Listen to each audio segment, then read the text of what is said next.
नमस्कार, संसद टीवी के कल्चरल राउंडअप इंद्रधनुष संस्कृति में आपका स्वागत है। मैं हूँ प्रियंबरा। आज लोकरंग में हम जानते हैं बिहार के एक ऐसी कला के बारे में जिसे हाल ही में जीआई टैग मिला है।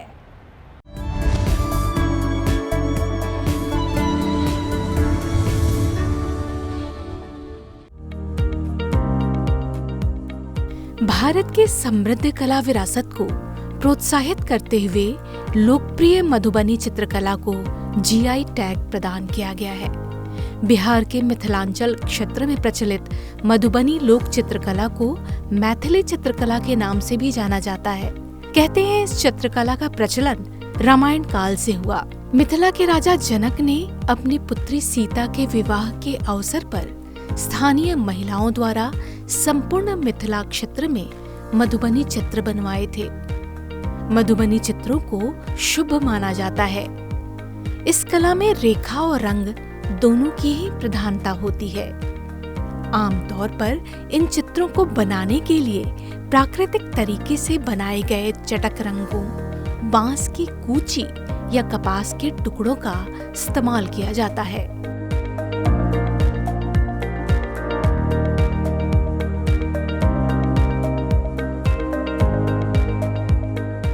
इनमें मुख्य रूप से देवी देवता और प्रकृति के चित्र बनाए जाते हैं।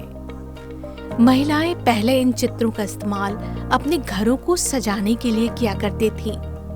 इसके अलावा कोहबर की सजावट के लिए अरिपन में कपड़ों, कैनवास आदि पर भी इस कला का प्रयोग किया जाता रहा है।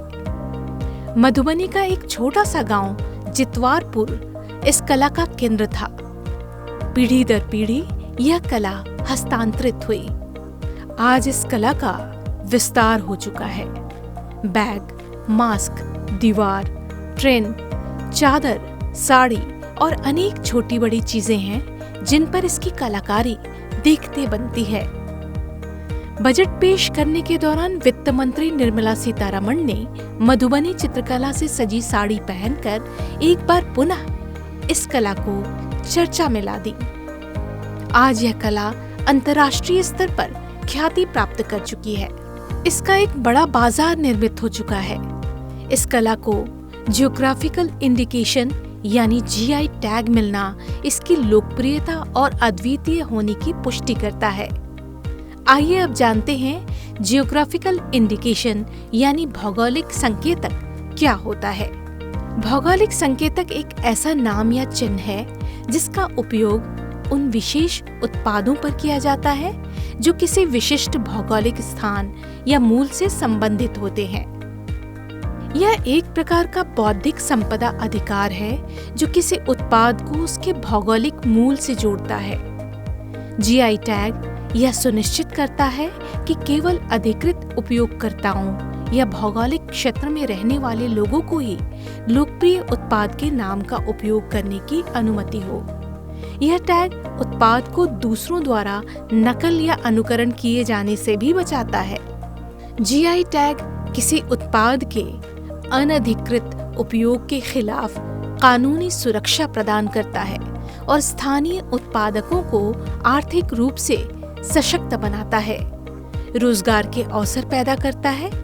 यह उत्पाद को एक अद्वितीय ब्रांड की पहचान देता है और उसे बाजार में दूसरों से अलग करता है। मधुबनी चित्रकला को जीआई टैग मिलना उन कलाकारों का सम्मान है जो पीढ़ियों से इस कला को संरक्षित करने में जुटे हुए हैं।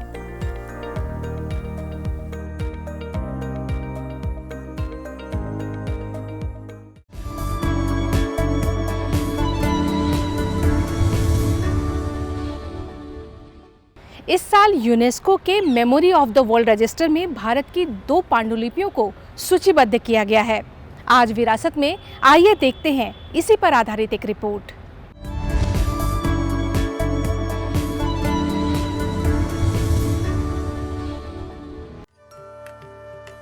2025 में यूनेस्को के memory of the world register में विश्व भर से 74 नई वस्तुओं को अंकित किया गया है।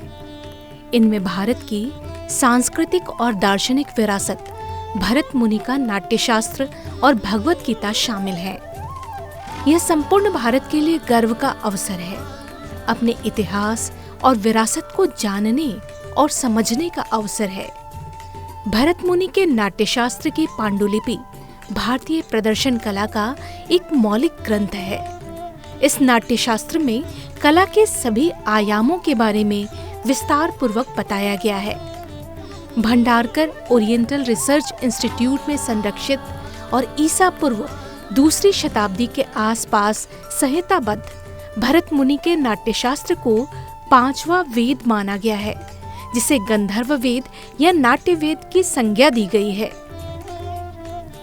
इस ग्रंथ में कुल 36 अध्याय हैं, जिनमें 36,000 छंद शामिल हैं। यह ग्रंथ प्रदर्शन कला के ज्ञान का एक मौखिक संग्रह है, जिनमें नाट्य शास्त्र के नियम संग्रहित हैं, जो नाट्य, अभिनय, रस, भाव, संगीत, नृत्य, काव्य आदि को परिभाषित करते हैं। भरत मुनि ने रस के बारे में लिखा है, न ही रसादते कश्चिद अर्थ प्रवर्तते। इसका अर्थ है, रस के अभाव में कोई अर्थ परिवर्तित नहीं हो सकता है। यह उनके सौंदर्य शास्त्र की गहराई को दर्शाता है। संपूर्ण विश्व के कला जगत और साहित्य पर इस ग्रंथ ने अपना प्रभाव डाला है। यूनेस्को के memory of the world register में शामिल भारत का दूसरा पांडुलिपि संग्रह है विश्वव्यापी पाठक और प्रभावशाली भारतीय चिंतन का प्राचीन संग्रह ग्रंथ भगवद गीता। यह ग्रंथ महाभारत के युद्ध के समय अर्जुन और श्री कृष्ण के बीच हुए संवाद का संग्रह है, जिसमें संपूर्ण जीवन का दर्शन शामिल है। 18 अध्यायों में 700 श्लोकों वाली भगवद गीता महाकाव्य महाभारत के भीष्म पर्व में समाहित है। युद्ध में हो रही हिंसा और दोनों तरफ हो रहे अपनों की मौत को देखकर अर्जुन का मन विषाद से भर गया। उन्हें इस भाव से मुक्त करने के उद्देश्य से सेनाएं महायुद्ध के लिए तैयार हो गईं। श्री कृष्ण उन्हें समझाते हैं, साथ ही अपना विराट रूप दिखाते हैं।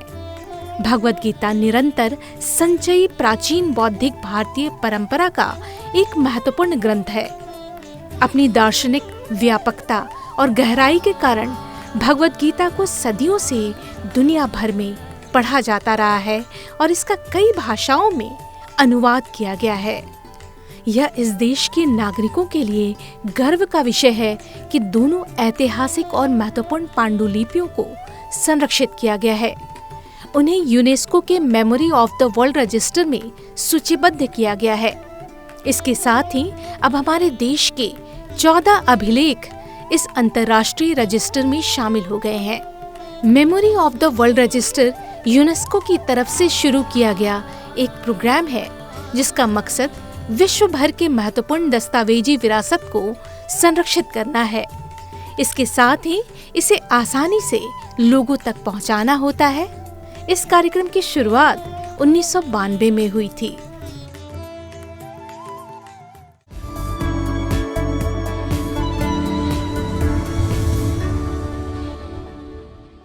सनसेट टीवी के कल्चरल राउंड अप इंद्रधनुषी संस्कृति में आज सिर्फ इतना ही। अंत में आपको छोड़े जाते हैं कला दर्शन की इस रिपोर्ट के साथ। नमस्कार।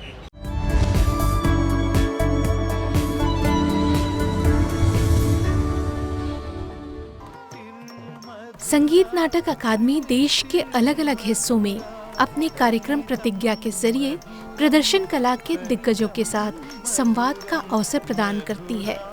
उनके अनुभवों के खजाना को कला प्रेमियों के लिए खोल दिया जाता है। 25 अप्रैल को संगीत नाटक अकादमी दिल्ली ने पिंपरी पुणे की doctor D V. Patil Vidyapeeth school of liberal arts के साथ मिलकर कार्यक्रम का आयोजन किया। इस अवसर पर संगीत नाटक अकादमी के रत्न सदस्य तिरुविदय मरुदुर कुपैया कल्याण सुंदरम और पुष्पराज रामलाल कोष्टी ने अपने अनुभव दर्शकों के साथ बांटे।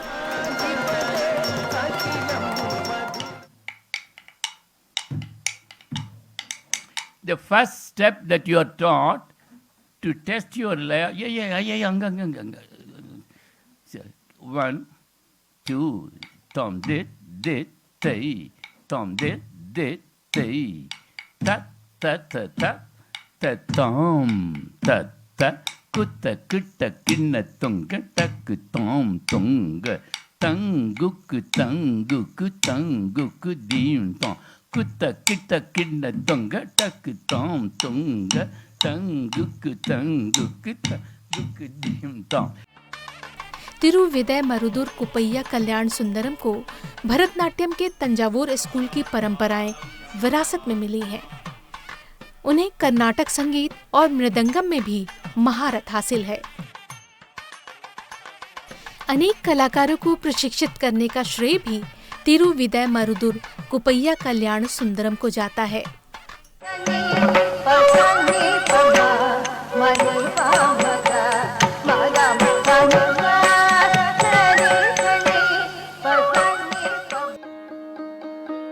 वहीं संगीत नाटक अकादमी अवार्ड से सम्मानित पुष्पराज रामलाल कोष्टी सुरबहार और सितार में सिद्धहस्त हैं।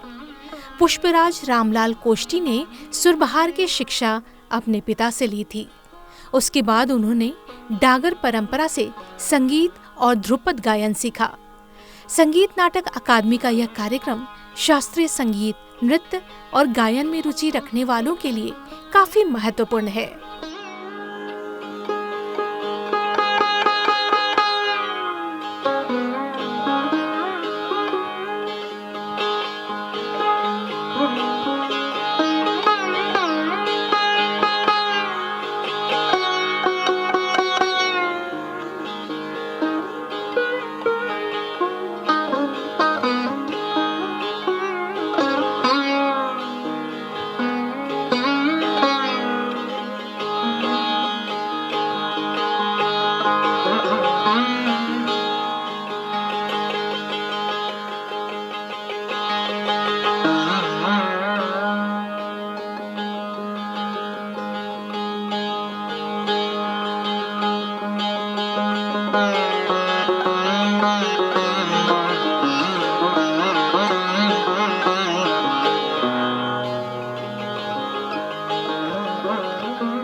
संसद टीवी के और भी प्रोग्राम्स देखने के लिए सब्सक्राइब करें हमारा YouTube चैनल और हाँ, इन्हें लाइक और शेयर करना ना भूलें।